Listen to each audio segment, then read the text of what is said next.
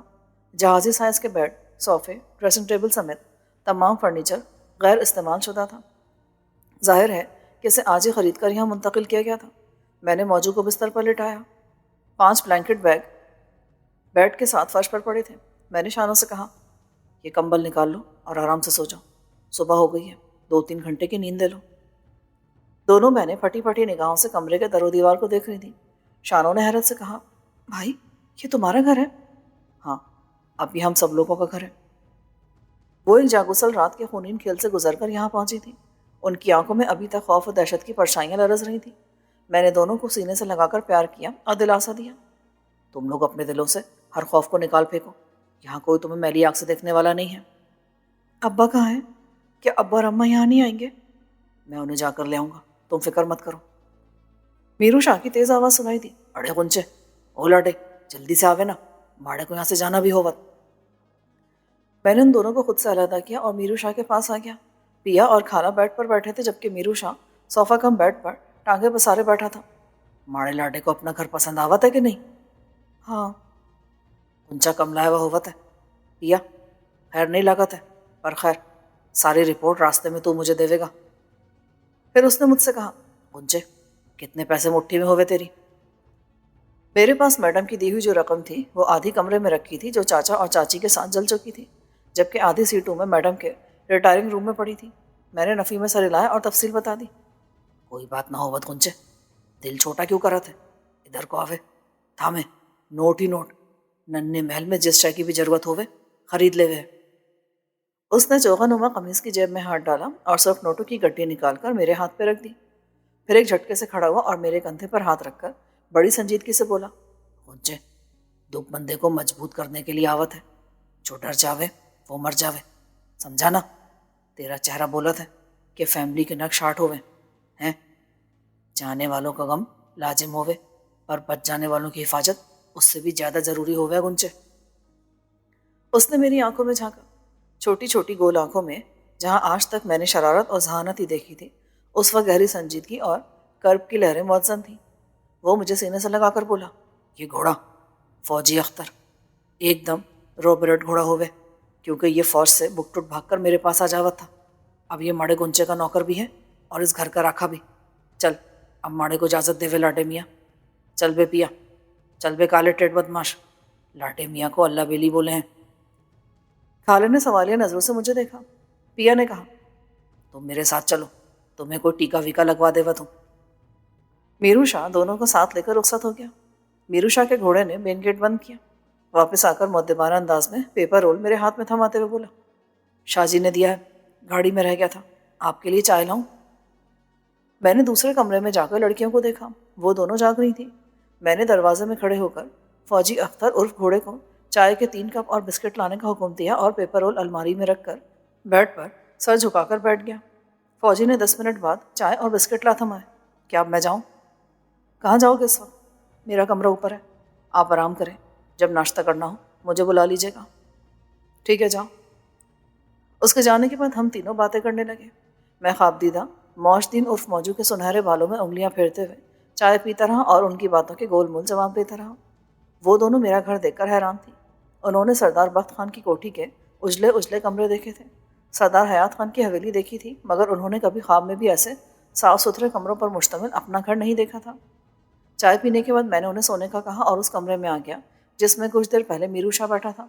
کمرے کا دروازہ بند کیا بستر پر آیا اور دونوں باہیں پوری وسعت میں کھول کر اوندھے منہ بستر پر گر گیا۔ میرا دل ضبط کے مرحلوں سے نبرد آزمائی کی پاداش میں پھٹنے کو آ گیا تھا۔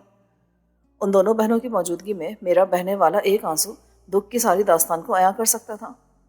میں پھوٹ پھوٹ کر رو دیا، اتنا رویا جتنا زندگی بھر کبھی نہ رویا تھا۔ اپنا غبار دل اچھی طرح نکال دینا چاہتا تھا اور اس کوشش میں کافی حد تک کامیاب رہا۔ کافی دیر گزر گئی مگر آنسو تھمنے کا نام نہیں لے رہے تھے، اور پھر ایسے وقت میں جب میں دیواروں سے ٹکرے مارنا چاہتا تھا مجھ پر قدرت مہربان ہو گئی اور نیند کی دیوی نے مجھے اپنی آغوش میں لے لیا۔ خدا معلوم یہ نیند تھی، نقاہت یا بے ہوشی تھی، مجھے زندہ رکھنے کا توانا سبب بن گئی، ورنہ میرا دل خون کے آنسو رونے میں پگھلنے لگا تھا۔ مجھے شانوں نے 3 بجے کے قریب ہلا جلا کر جگایا۔ اسے کافی حد تک بہتر حالت میں دیکھ کر میرے دل کو گھونسا لگا۔